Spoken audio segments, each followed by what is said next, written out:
এদিকে রাজধানীর গুলশানে পুলিশ প্লাজার সামনে গুলিতে টেলি সুমন নামে এক যুবক নিহত হয়েছে। পুলিশ বলছে, নিহত সুমনের নামে রাজধানীর একাধিক থানায় হত্যাসহ 6টি মামলা রয়েছে। পুলিশ প্লাজার সামনে দাঁড়িয়ে থাকা সুমনের উপর অতর্কিতে 5 রাউন্ড গুলি ছুড়ে পালিয়ে যায় দুর্বৃত্তরা। ঘটনাস্থল থেকে গুলিবিদ্ধ অবস্থায় সুমনকে ঢাকা মেডিকেল কলেজ হাসপাতালে নেওয়া হলে তাকে মৃত ঘোষণা করা হয়।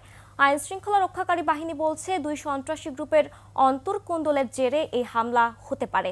ঘটনার সাথে জড়িতদের সন্ধানে নেমেছে পুলিশ। বিরুদ্ধে 6টা মামলা আছে।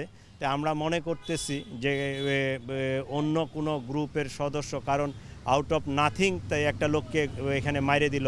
তার কাছে মানি ব্যাগ ছিল, মোবাইল ছিল, অন্য ছিল, কোনো কিছু নেয়নি, জাস্ট কিল করে দিয়ে চলে গেছে। সিসিটিভি ফুটেজ আরও অন্যান্য আমাদের যে টেকনিকগুলো আছে এগুলো আমরা অ্যাপ্লাই করবো, এটা একটু সময় লাগবে।